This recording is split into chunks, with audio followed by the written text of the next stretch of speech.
નમસ્કાર દર્શક મિત્રો, દૂરદર્શન કેન્દ્ર પર હું જાસ્મીન આપનું સ્વાગત કરું છું। આપણા ખેડૂત ભાઈઓ અને આપણા પશુપાલકોએ મુખ્યત્વે પશુ પર આધારિત હોય છે। એમનું જીવન નિર્વાહ પણ એ પશુ માટે જ થતું હોય છે અને પશુ એ ખૂબ જ મહત્વનું હોય છે તેમના માટે। પણ સમયની સાથે આધુનિક યુગની સાથે જે પશુઓનું જીવન નિર્વાહ છે તેમાં અનેક પ્રકારના આપણે ફેરફાર જોતા હોય છે અને ખાસ કરી પશુ ઉત્પાદન અને ઉછેરમાં અનેક ટેકનોલોજી સાથે કેવી રીતે વધુ ફાયદા મેળવી શકાય, એમના દૂધમાં કે અન્ય વસ્તુઓથી કઈ રીતે ખેડૂત ભાઈઓ પશુપાલકો ફાયદા મેળવી શકે છે અને ખાસ પશુનો જે ઉછેર હોય છે એ કેવી રીતે કરવો જોઈએ અને તેમાં અનેક બદલાવો પણ છે, તો એ બદલાવો કયા છે અને કેવી રીતે ખેડૂત ભાઈઓ નફા સાથેનું જે ઉત્પાદન મેળવી શકે છે તે અંગે આજ આપણી સાથે માહિતગાર કરવા આપણી સાથે જોડાયા છે ડૉક્ટર અશોક પી ગજેરા, આસિસ્ટન્ટ ડાયરેક્ટર ધનિષ્ઠ પશુ સુધારણા યોજના જૂનાગઢથી। તો સૌપ્રથમ તો સર આપનું ખૂબ ખૂબ સ્વાગત છે। સર, જ્યારે આપણે પશુની કોઈ પણ ખાસ માલધારીઓ હોય છે આપણા કે જે આપણા ખેડૂત ભાઈઓ હોય છે એમનો નિર્વાહ જ તેના ઉપર થતું હોય છે, તો પશુ પોષણ ખોરાક બદલાવ કેવી રીતે આવક વધારી શકે છે એ આપણા ખેડૂત મિત્રોને જણાવશો? હાજી, પશુપાલન એ સામાન્ય રીતે નાના સીમાંત ખેડૂતો અને જમીન વિહોણા મજદૂરો દ્વારા મુખ્યત્વે સ્ત્રીઓ દ્વારા સંચાલિત વ્યવસાય છે। એ એમને વર્ષભર એમ કે રોજિંદી અને નિયમિત આવક પૂરી પાડે છે। જો વૈજ્ઞાનિક ઢબે પશુપાલન આપણે કરીએ તો આપણને પશુપાલકોને દૂધ ઉત્પાદન પણ વધે છે અને આર્થિક રીતે ફાયદો થાય છે। એ માટે સૌપ્રથમ આપણે જો પશુ પોષણ એટલે કે એના ખોરાકની અંદર એવી રીતે ખોરાક આપવો જોઈએ અને બદલાવ કરવો જોઈએ કે જેથી કરીને આપણને વધુમાં વધુ ઓછા ખર્ચે વધુ દૂધ ઉત્પાદન મળે અને આપણે વધુ નફો રળી શકીએ। તો એના માટે સૌપ્રથમ જો વાત કરીએ તો 75% જેટલો ખર્ચ એમ કે પશુપાલનના દૂધ ઉત્પાદનનો એમ કે ખોરાક માટે થતો હોય છે। તો ખોરાકમાં આપણે ખર્ચ કરીએ તો આપણને વળતર દૂધ ઉત્પાદનમાં વધારે મળે છે। તો એ માટે આપણે સામાન્ય રીતે કુલ મિશ્રિત દાણ એટલે કે જે સૂકોચારો હોય, ધાન્ય અને કઠોળ વર્ગનું પરાળ હોય એને 50% અને 50% દાણનું મિશ્રણ કરી અને જો બનાવીએ તો 10% જેટલું આપણને જે પશુ આહારની ઉપયોગિતા હોય આહાર પાચનની એમાં આપણને ફાયદો થતો હોય છે।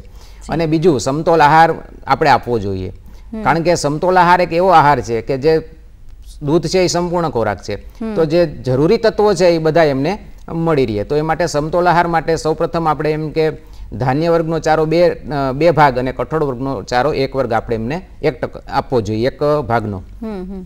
તો એના માટે આપણે માનો કે મકાઈ વાવી હોય ભેગી ચોરી વાવી દઈએ તો મકાઈનું એમ કે કાપણી કરીએ તો ભેગી ચોરી પણ કપાય, એટલે મકાઈ છે એ ધાન્ય વર્ગનો ચારો છે અને ચોરી છે એ કઠોળ વર્ગના ચારો છે, તો બંને મળી રહે એટલે સમતોલ આહાર મળી રહે। પછી એવી રીતના સૂકો ચારો અને લીલો ચારો એ પણ બેયને 60:40% આપવું જોઈએ। તો આપણે માનો કે આપણું પશુ છે એ 400 કિલો વજનનું હોય તો એને વજનના 2.5 થી 3% જેટલું આપણે એને ખોરાક આપવો જોઈએ। તો 400 કિલો વજન હોય તો 12 કિલો જેટલું આપણે એને સૂકું એમ કે આપવું જોઈએ। તો એમાં 6 થી 7 કિલો જેટલું લીલું, એટલે કે લીલાની અંદર પાછું 80% પાણી હોય છે, તો આપણે લીલામાંથી જો 6% જેટલું લેવું હોય તો 6 × 5 = 30 એટલે કે 30 કિલો જેટલું આપણે લીલું આપીએ ત્યારે એમાંથી આપણને 6 કિલો સૂકું મળે, બાકીનું 24-25 કિલો જેટલું પાણી હોય છે। તો એવી રીતના સૂકો ચારો હોય એ આપણે 6 કિલો આપવો હોય તો એમાં 10% પાણી હોય છે, તો આપણે 7 કિલો આપીએ એટલે સૂકો ચારો અને લીલો ચારો એ રીતને આપણે, એટલે કે સામાન્ય રીતે એક પુખ્ત વયના પશુને 25 થી 30 કિલો લીલો ચારો અને 6 થી 7 કિલો સૂકો ચારો આપવો જોઈએ। એવી જ રીતના પાણી પણ એક મહત્વનું અંગ છે। સામાન્ય રીતે પુખ્ત વયના પશુને 40 લીટર જેટલું પાણી પીવા જોતું હોય છે, પણ જો એ દૂધ ઉત્પાદન આપતું હોય તો 1 લીટર દૂધ ઉત્પાદન દીઠ વધારાનું આપણે એને 3 થી 4 લીટર પાણી આપવું જોઈએ। તો પાણીની વ્યવસ્થા આપણે આપણા જે પશુનું રહેઠાણ હોય ત્યાં જેની ગમાણની બાજુમાં જે 24 કલાક ઉપલબ્ધ રહે એ રીતે આપણે કરવી જોઈએ। પછી દૂધાળા પશુને ખાણદાણ કેટલું આપવું? તો આપણે ભેંસ વર્ગનું પ્રાણી હોય, પશુ હોય તો આપણે એને 10 કિલો દૂધ ઉત્પાદને 5 કિલો ખાણ આપવું જોઈએ, અને જો ગાય વર્ગનું પશુ હોય તો આપણે એને 10 કિલો દૂધ ઉત્પાદને 4 કિલો જેટલું ખાણ આપવું જોઈએ। અને બીજું, ચિલેટેડ મિનરલ મિક્સચર, જે એમ કે આપણે કહેવાય વિસ્તાર આધારિત, જે વિસ્તારમાં જે ક્ષાર તત્વોની અને વિટામિન્સની ખામી હોય એ વિસ્તાર આધારિત ચિલેટેડ મિનરલ મિક્સચર 50 થી 100 ગ્રામ દરરોજ આપવું જોઈએ। તો આપણે એની એમ કે આહારની પાચન શક્તિમાં આપણે વધારો કરી શકીએ। ખાસ કરીને જ્યારે બાયપાસ પ્રોટીન અને બાયપાસ ફેટ આપવાથી દૂધ ઉત્પાદનમાં શું ફાયદાઓ થાય? બાયપાસ પ્રોટીન એટલે શું? તો કે બાયપાસ પ્રોટીન એટલે જે પ્રોટીનના તત્વો જે પશુ ખોરાકમાં લે છે એ એમ કે એનું જે પ્રથમ હોજરી કે રૂમેન હોય છે એમાં વિઘટન નથી થતું અને ત્યાંથી પસાર થઈ અને પ્રોટીનના તત્વો ટ્રુ સ્ટમક એટલે કે એબોમેઝમની અંદર વિઘટન થાય છે અને નાના આંતરડામાં વિઘટન થઈને ત્યાં શોષિત થાય છે. એટલે એની કાર્યક્ષમતા છે એ પ્રોટીનની વધી જાય છે. અને સામાન્ય રીતે 14થી શારીરિક તબક્કા મુજબ 14થી 20% જેટલું બાયપાસ પ્રોટીનની જરૂરિયાત પડતી હોય છે, જેમાં 40થી 60% જેટલું આપણે પશુઓને બાયપાસ પ્રોટીન આપવું જોઈએ. અને બાયપાસ ફેટ એટલે કે બાયપાસ ફેટ છે એ પણ એવી જ રીતના હોય છે કે જે આપણે ફેટ આપીએ છીએ સામાન્ય રીતે રૂમેનમાં વિઘટન થઈ જતું હોય છે, તો આપણે એને રૂમેનમાંથી એમ કે પસાર થઈ અને સીધું નાના આંતરડામાં જઈ અને શોષિત થાય એ રીતનું બાયપાસ ફેટ આપવું જોઈએ. બાયપાસ ફેટ સામાન્ય રીતે 1 લીટર દૂધ ઉત્પાદન દીઠ 15 ગ્રામ જેટલું આપવું જોઈએ. અને બાયપાસ પ્રોટીન છે એ જ્યારે એમ કે ઉપલબ્ધ ન હોય તો આપણે બાયપાસ પ્રોટીનની અંદર આપણી પાસે જે કપાસિયાનો ખોળ, મકાઈનો ખોળ, ટોપરાનો ખોળ, ફિશ મિલ, મીટ મિલ આવું બધું પણ આપી શકીએ. એમાં પણ બાયપાસ પ્રોટીન રહેલું હોય છે. બાયપાસ પ્રોટીન અને ફેટના ફાયદા એ છે કે બાયપાસ ફેટ કે પ્રોટીન આપીએ તો એનું દૂધ ઉત્પાદન વધે છે, દૂધમાં ફેટના ટકા વધે છે, પ્રોટીનના ટકા વધે છે, નાનું બચ્ચું હોય તો એનો ઝડપી વિકાસ થાય છે. સર, જે રીતે પશુ સંવર્ધન છે એમાં કેવા બદલાવની જરૂર છે કે જેને લઈ અને ઉત્પાદનમાં વધારો થઈ શકે છે? પેઢી દર પેઢી દૂધ ઉત્પાદન વધારવા માટે આપણી પાસે 10 લીટર વાળી ગાય કે ભેંસ હોય તો એની વાછડી કે એની પાડી હોય એનું દૂધ ઉત્પાદન હંમેશા વધારે મળવું જોઈએ. એવી રીતના પેઢી દર પેઢી દૂધ ઉત્પાદન વધારી અને આપણે આ પ્રગતિ કરી શકીએ. તો એના માટે સારી જાતના એમ કે નર ધણખૂટ કે પાડા આપણે પસંદ કરવા જોઈએ. જે નર ધણખૂટ કે પાડો છે એ સામાન્ય રીતે અડધું ધણ કહેવાય, કારણ કે આપણી પાસે 100 ગાયો હોય, જો 100 ગાયો વાછડા જન્મે તો એમાં એક જ એમ કે ધણખૂટનું બધામાં 50% તો લોહી હોય છે. તો આપણે જે પસંદગી કરીએ નરની એ એક ખૂબ જ કાળજી રાખીને કરવી જોઈએ કે જેની માતાનું દૂધ ખૂબ વધુ હોય એવા નરની પસંદગી કરવી જોઈએ. અને હવે તો પ્રુવન બુલ એટલે કે જ્યારે પેડિગ્રી વાળા બુલની આપણે પસંદગી કરી હોય પછી એની વાછડીનું દૂધ ઉત્પાદન લેવાનું, અને જેની વાછડીનું દૂધ ઉત્પાદન વધારે હોય એવા જે ધણખૂટ હોય કે પાડા હોય એને ફરીથી આપણે જો કૃત્રિમ બિજદાન તરીકે વાપરીએ, કારણ કે એ સિદ્ધ થયેલ સાંઠ કહેવાય, કારણ કે એની વાછડી અને એની પાડીનું દૂધ ઉત્પાદન આપણને વધારે મળ્યું હોય છે. તો આવા સિદ્ધ થયેલ સાંઠનું પણ આપણે બીજદાનમાં ઉપયોગ કરવો જોઈએ. પછી સવાર સાંજ એમ કે આપણે પશુ ગરમીમાં આવ્યું છે કે નહીં એની પણ આપણે કાળજી લઈ નોંધ લેવી જોઈએ, અને આપણને ખબર પડે કે છે તો કૃત્રિમ બિજદાન કરાવવું જોઈએ. સર, જ્યારે આપણે ઉત્પાદનની વાત કરીએ ત્યારે આપણે જે પશુઓનો ઉછેર કરતા હોય તો એ પશુઓને અનેક પ્રકારના રોગોથી પીડિત ઘણી વખત થતા હોય છે. તો એ અનેક પ્રકારના જે રોગો છે તેમાંથી અટકાવવા અને તેમાંથી બચવા માટેના ઉપાયો શું છે? સામાન્ય રીતે પશુઓમાં રોગ આવે પછી આપણે સારવાર કરીએ એના કરતાં રોગને આવતો અટકાવવો એ જ એક મુખ્ય છે. તો રસીકરણ કરવું જોઈએ. સૌ પ્રથમ જોઈએ તો એવા રોગ છે કે જે પશુ પાલકને ખૂબ આર્થિક નુકસાની આપતા હોય છે. તો સૌપ્રથમ આપણે ખરવા મવાસાનો રોગ, જે વાયરસથી થતો રોગ છે.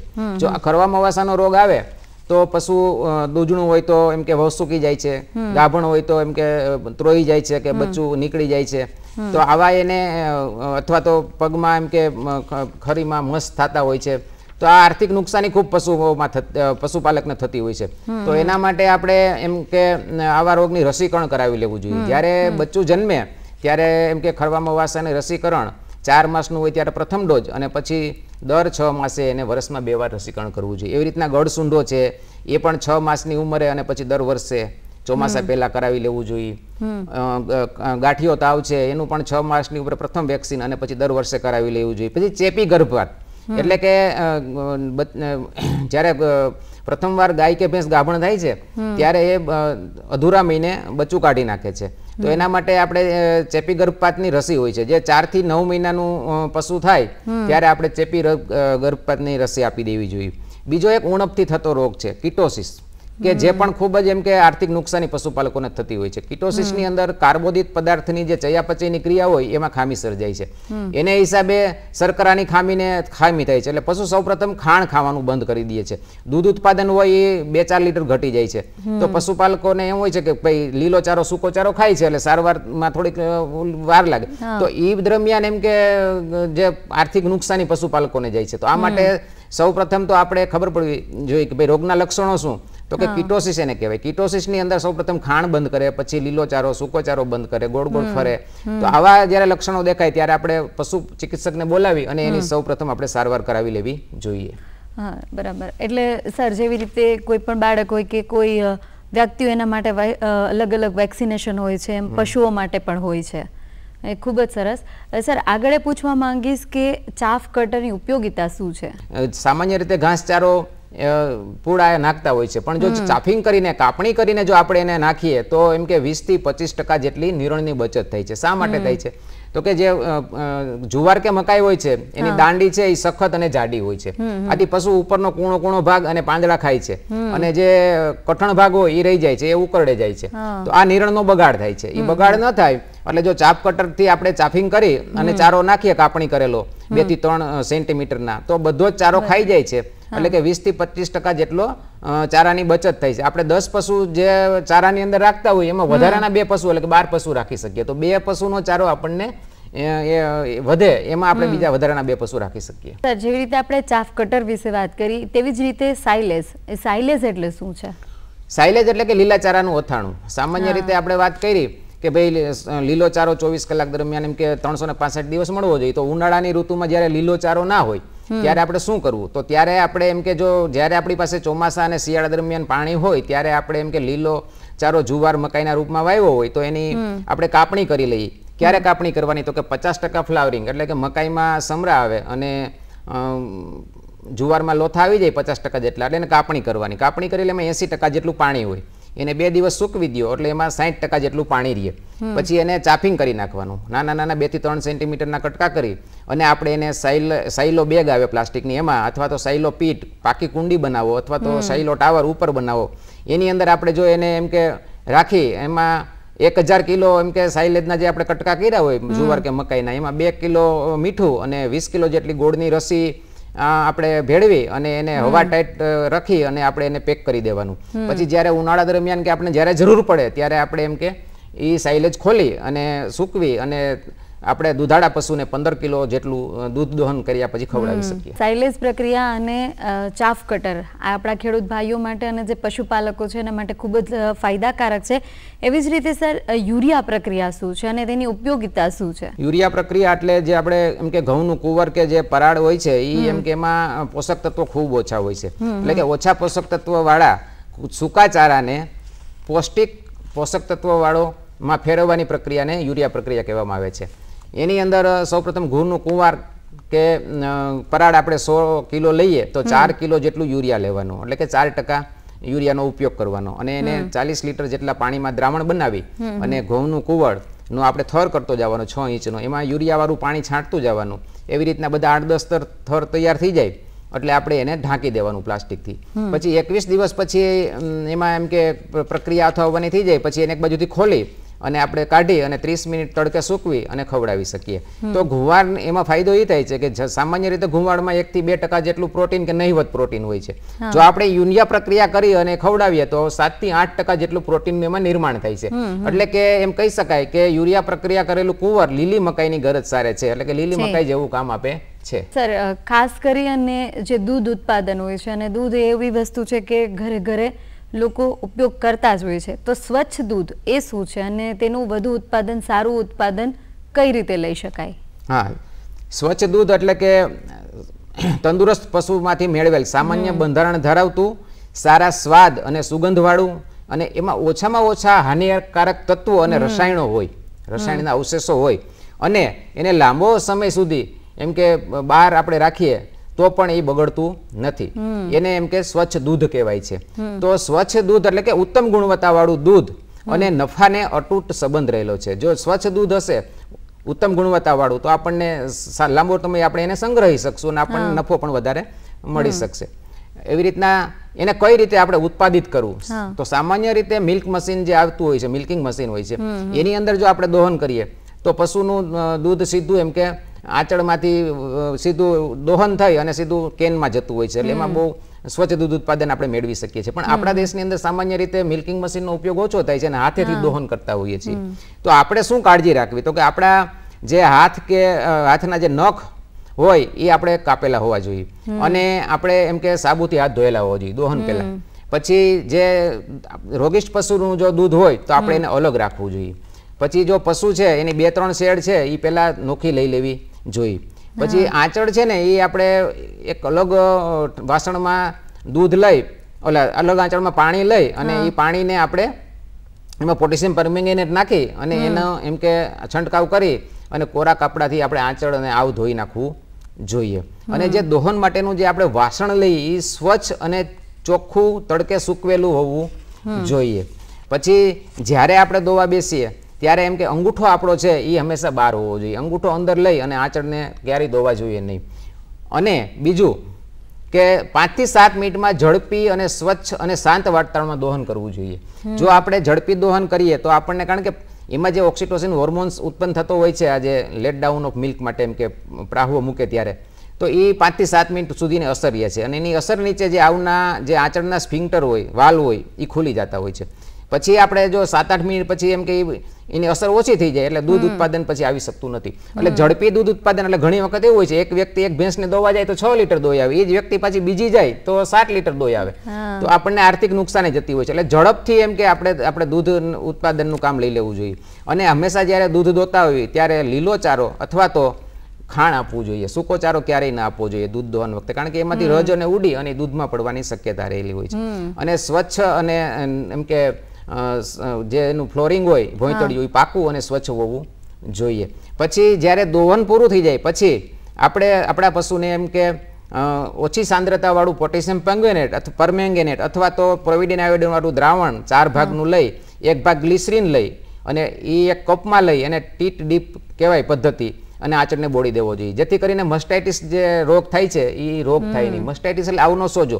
પછી આવમાં લોહી આવે, ફોદા આવે દૂધમાં અને એ દૂધ બગડી જતું હોય છે. તો એવું બગડેલું દૂધ ના આવે અને આવને આપણે એમ કે પેલું ના થાય એટલા માટે, સોજો ના આવે એટલા માટે આપણે ટીટ ડીપ પદ્ધતિનો ઉપયોગ કરવો જોઈએ. ખૂબ જ સરસ સર. હવે જ્યારે કોઈ નવજાત બચ્ચું છે એની કાળજી કઈ રીતે લેવી જોઈએ? જ્યારે બચ્ચું જન્મે, જો એક તો નવજાત બચ્ચું છે એ ભવિષ્યની આપણી એમ કે ગાય કે ભેંસ જ છે. જો એ જીવિત રહેશે તો આપણને એક તો ઊંચા આનુવંશિક લક્ષણો ધરાવતું બચ્ચું હોય તો આપણને આર્થિક રીતે પણ એ ભવિષ્યમાં આપણે ફાયદાકારક હોય છે. તો એના માટે આપણે એને સૌ પ્રથમ જન્મતા વેત એના કાન, નાક, આંખમાં જે ચીકણું દ્રવ્ય ચોટેલું હોય છે એ એક સારા એમ કે ચોખ્ખા સ્વચ્છ કપડાથી આપણે સાફ કરી નાખવું જોઈએ.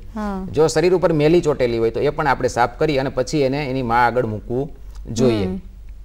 પછી બીજું, તરત જ આપણે 1 થી 1.5 ઇંચ જેટલો એમ કે નાયડો કાપી અને એને ત્યાં ટિંચર આયોડિન ભૂંસી દેવું જોઈએ, જેથી કરીને નાયડો પાકે નહીં અને પશુને દુઃખ ના થાય, નાના બચ્ચાને. પછી સીધું ત્રીજું છે ખીરું. ખીરું છે ને એ અમૃત છે.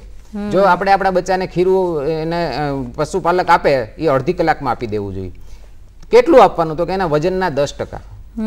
સામાન્ય રીતે ગાય વર્ગનું પશુ છે એ 25 કિલો વજન હોય અને ભેંસ વર્ગનું પશુ છે એનું વજન, નવજાત બચ્ચાનું વજન 35 કિલો જેટલું હોય. તો 2 થી 3 કિલો જેટલું આપણે એને ખીરું આપવું જોઈએ એના વજનના 10% લેખે. અને એના 3 ભાગ કરી નાખવાના. એમાં પહેલો ભાગ આપણે અડધી કલાકમાં આપી દેવો જોઈએ, જેથી કરીને એમાં રોગપ્રતિકારક શક્તિના તત્વો રહેલા હોય છે ખીરામાં. એટલે એ બચ્ચાને જીવનભર એમ કે રોગપ્રતિકારક શક્તિ સારી મળી રહે. અને બીજું એ કામ કરે છે, જે પેટની અંદર એને જે આંતરડામાં મળ હોય છે એ મળને એમ કે બહાર કાઢવાનું કામ પેલું ખીરું કરે છે. એટલે પશુના નાના બચ્ચાના પેટમાંથી મળ પર બહાર નીકળી જાય છે. જી, ખાસ જ્યારે કોઈ પશુની પસંદગી કરવી હોય તો એ કેવી રીતે કરી શકાય? કોઈ પણ પશુપાલક પોતાના એમ કે નવું પશુ લેવા જાય ત્યારે એને ભરોસામંદ વ્યક્તિ પાસે તો પહેલા ખરીદવું જોઈએ, જેથી કરીને કોઈ એને છેતરી ના જાય. જે કોઈ બ્રીડર હોય ભરોસામંદ હોવો જોઈએ. અને એના માતા પિતા અને એની બહેનની એને ખબર હોવી જોઈએ કે ભાઈ એનું દૂધ ઉત્પાદન કેટલું છે. પહેલા બીજા વેતરનું અને શુદ્ધ ઓલાદનું પશુ હંમેશા પસંદ કરવું જોઈએ.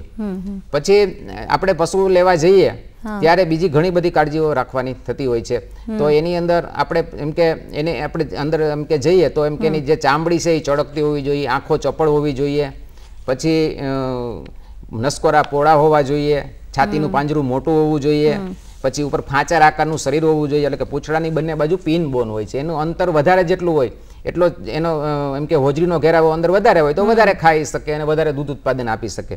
પછી એનું જે આવ છે એ ચુસ્તપણે એમ કે પેટ સાથે ચોટેલું હોવું જોઈએ અને આગળ નાભી બાજુ વિસ્તરેલું હોવું જોઈએ અને પાછળની બાજુ ઊંચે 2 પગ વચ્ચે ઊંચું હોવું જોઈએ. આવું પશુ આપણે પસંદ કરવું જોઈએ. અને એના જે આંચળ છે એ એક સરખા અંતરે ગોઠવેલા અને મધ્યમ કદના હોવા જોઈએ, જેથી કરીને આપણે દૂધ લેવામાં સરળતા રહે. સર, ખાસ જ્યારે પશુનું રહેઠાણ અને એનું વ્યવસ્થાપન કેવું હોવું જોઈએ? આપણે એમ કે પશુને જે એમનું ઢાળિયું બનાવીએ એ એમ કે પાણીનો નિતાર થઈ જાય એવું ઊંચાણવાળી જગ્યાએ હોવું જોઈએ. અને એની જે લંબાઈ હોય એ પૂર્વ પશ્ચિમ હોવી જોઈએ અને ગમાણ છે એ ઉત્તર બાજુ હોવી જોઈએ. અને જે ઢાળિયું છે એમાં જો પતરા નાખ્યા હોય તો પતરાવાળું ઢાળિયું હોય તો ઉપર આપણે એમ કે સૂકો ઘાસચારો નાખી દેવો, એના પૂરા નાખવા પાથરવા જોઈએ. અને આજુબાજુ એમ કે ઝાડનું વાવેતર કરવું જોઈએ. જો ઉનાળો હોય તો પશુને એમ કે ફોગર અથવા તો સ્પ્રિંકલરથી એને આપવું જોઈએ પાણી, અથવા તો એને 2 વાર નવડાવવું જોઈએ. ખાસ કરીને ભેંસને તો ઉનાળામાં 2 વાર નવડાવવી જોઈએ, તો એનાથી પણ દૂધ ઉત્પાદનમાં ફરક પડે છે. પછી એને ઉનાળો હોય ત્યારે આપણે પાણી એમ કે પાવું જોઈએ, ઠંડુ પાણી પાવું જોઈએ. જો શિયાળો હોય તો હૂંફાળું પાણી પાવું જોઈએ. અને ઠંડક અને ઠંડા પવનથી બચવા માટે કંતાન અથવા તો એમ કે કોથળા છે એની આડસ રાખવી જોઈએ. અને જે એનું ભોંયતળિયું છે એ પાછળની બાજુ 1 ઇંચના ઢાળવાળું હોવું જોઈએ અને પાકું હોવું જોઈએ. સર, જે રીતે પશુપાલન હોય કે ખેડૂતો હોય કે આપણા પશુપાલકો હોય, એના માટે સરકારે અનેક યોજનાઓ બનાવી છે, પણ હજી ઘણા બધા એવા ખેડૂત મિત્રો અથવા આપણા માલધારી ભાઈઓ છે કે એમને યોજનાઓ વિશેની માહિતી નથી. તો એ સરકારી યોજનાઓ વિશે આપણા દર્શક મિત્રો અથવા ખેડૂત મિત્રોને, પશુપાલક મિત્રો છે એમને માહિતગાર કરશો. રાજ્ય સરકાર દ્વારા વિવિધ યોજનાઓ ચલાવવામાં આવે છે, જે આઈ ખેડૂત પોર્ટલ ઉપર એની અરજીઓ કરવાની થતી હોય છે. તો એનું જ્યારે આઈ ખેડૂત પોર્ટલ ખુલે ત્યારે આપણે એમ કે એની યોજનાઓનો લાભ લઈ શકીએ છીએ. તો એની વાત કરીએ તો સૌપ્રથમ તો ચાપ કટરની યોજના છે, ચાપ કટર સહાય યોજના, જેની અંદર જો આપણે ચાપ કટર, મેં કીધું ફાયદાઓ ઘણા છે, જો આપણે લઈએ તો એની એમ કે 75% અથવા તો 18,000 રૂપિયા, બેમાંથી જે ઓછું હોય એ સહાય રાજ્ય સરકાર આપે છે. પછી ગાભણ ખાણદાણ યોજના છે, એની અંદર પશુપાલકનું જો પશુ ગાભણ હોય 3 મહિનાથી વધારે તો આપણે એ ગાભણ પશુને એમ કે 150 કિલો જેટલું દાણ ફ્રીમાં આપે છે. પછી વિયાણ બાદ પણ યોજના છે, વિયાણ બાદ જો પશુ વિયાણું હોય તો એને પણ ખાણદાણ 150 કિલો જેટલું સરકાર ફ્રીમાં આપે છે. પછી બીજી યોજનાઓ જે છે એની અંદર 1 થી 12 દુધાળા પશુઓને સહાય યોજના છે, એમાં વ્યાજ સહાય યોજના છે. તો બેંકમાંથી જો લોન મળે તો એમ કે એને વ્યાજ સહાય આપવામાં આવે છે. પછી બકરા એકમ છે. આવી વિવિધ યોજનાઓ રાજ્ય સરકાર ચલાવે છે, જેથી કરીને પશુપાલકોને પ્રોત્સાહન મળે અને પશુપાલકો પોતાની આવકને એમ કે વધારી શકે. ખાસ જ્યારે તમે રોગના લક્ષણો જણાવ્યા કે રોગથી કેવી રીતે બચવું, પણ જ્યારે શરૂઆતી જ કોઈ પણ પશુ છે એ રોગથી પીડિત થવાનું હોય તો એના થોડા ઘણા લક્ષણો છે, એ આપણા ખેડૂત મિત્રોને, આપણા પશુપાલક મિત્રોને જણાવશો. ખરવા મવાના લક્ષણો તો એને મોઢામાં ચાંદા પડે છે, પછી પગની અંદર પણ ચાંદા પડે છે, તો આપણને ખબર પડી જાય કે આને ખરવા મવાનો રોગ છે. ગળ સૂંઢાનો રોગ હોય તો આપણે એમ કે એનું ગળું છે એ સોજી જાય છે, તાવ આવે છે, 104-5 ડિગ્રી જેટલું હાંફતું હોય છે, એને શ્વાસ લેવામાં તકલીફ થતી હોય છે.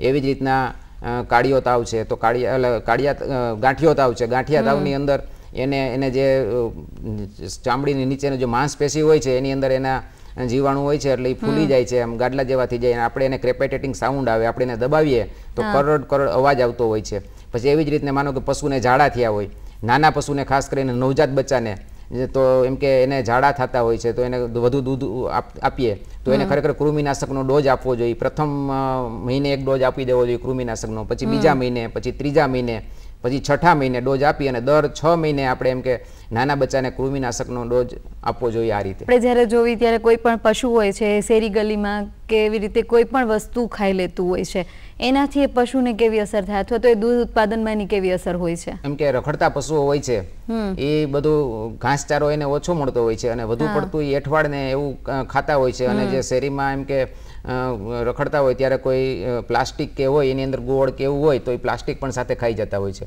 તો આવું થતું હોય છે ત્યારે એમ કે એને પેટની અંદર પછી ધીરે ધીરે એ બધું જે ફોરેન મટીરિયલ હોય છે એ વધતું જાય છે અને પછી એને આફરો રહેતો હોય છે અને એવું પશુ ધીરે ધીરે પછી મોતના મુખમાં જતું હોય છે. આપણા ખેડૂત ભાઈઓ છે કે માલધારીઓ છે, આપણા પશુપાલકો છે, એમને એમના ઢોરના સારી કાળજી માવજત માટે શું સંદેશ આપશો? સારી જાતનું રહેઠાણ આપવું જોઈએ. આપણે જે પછી એને રસીકરણ કરાવવું જોઈએ, પછી એને દૂધ દોહનની જે કાળજી લેવી જોઈએ, એને ખોરાકની ખાસ કાળજી લેવી જોઈએ. અને અત્યારે તો હવે એમ કહેવાય છે કે 1962 ભારત પશુધન એપની અંદર 1962 એપ છે. એની અંદર જો આપણે એમ કે જોઈન્ટ થઈ અને એનો ડાઉનલોડ કરી અને આપણે સમતોલ આહાર કઈ રીતે આપી શકીએ, આપણી રીતે ઘરગથ્થુ ઉપચાર કઈ રીતે કરી શકીએ, રસીકરણ પછી વેક્સિનેશનથી માંડી અને આર્ટિફિશિયલ ઇન્સેમિનેશન એટલે કૃત્રિમ બિદ્દાન આ બધી જ માહિતીઓ એમાં મળી રહેતી હોય છે. તો આ એપ જો એમ કે પશુપાલકો ડાઉનલોડ કરી લે તો એને ખૂબ જ એમાંથી ફાયદો થાય છે. જે રીતે આપ એપ વિશે જણાવો છો, ઘણા એવા આપણા ખેડૂત ભાઈઓ છે કે એમને આવી યોજનાઓ અથવા તો એ શિક્ષિત નથી હોતા, તો એમને આવી વિશે કોઈ પણ માહિતી હોય એની નથી ખબર હોતી. તો આ તમામ જે યોજનાઓ છે એ કયા માધ્યમ પર અવેલેબલ હોય છે કે જ્યાં જઈ અને ખેડૂત મિત્રો આ યોજનાઓનો લાભ લઈ શકે છે? આ યોજનાઓનો લાભ લેવા માટે ખેડૂતે એમની નજીકની પશુ સારવાર જે સંસ્થા હોય છે, પ્રાથમિક પશુ સારવાર કેન્દ્ર, ઘનિષ્ઠ પશુ સુધારણા ઉપકેન્દ્ર, પછી કે પશુ દવાખાના હોય છે, તાલુકા મથક ઉપર હોય છે, બ્રાન્ચ વીડી હોય છે, શાખા પશુ દવાખાના, ત્યાં જઈ અને પશુ ડોક્ટરને મળી અને આ બધી માહિતી એ લોકો મેળવી શકે છે. તો જે રીતે ખાસ આપણા જે માલધારી ભાઈઓ છે, પશુપાલકો છે, ખેડૂત મિત્રો માટે આજની જેમના પશુઓનો ઉછેર કઈ રીતે કરવો, સારું એવું ઉત્પાદન કઈ રીતે મેળવી શકવું અને ખાસ કરી જેમના દૂધ ઉત્પાદનમાં વધારો થવો, જે રીતે જે બાળક હોય છે, કોઈ પણ વાછરડું કે વાછડીનો જન્મ થાય છે અથવા કોઈ પશુનું બાળક જન્મે છે તો એના માટે પણ કેવી કાળજી લેવી જોઈએ અને પશુઓ માટે કેટલા પ્રમાણમાં કયો ખોરાક દેવો જોઈએ, ખાસ માહિતી આજે અહીંયા અમે તમારા સુધી પહોંચાડી છે. સર, આપ અહીંયા ઉપસ્થિત થયા, આપણા દર્શક મિત્રો, ખેડૂત મિત્રો અને આપણા જે પશુપાલક મિત્રો છે એમને સરસ મજાની માહિતી આપવા બદલ આપનો ખૂબ ખૂબ આભાર. આભાર છે. Thank you.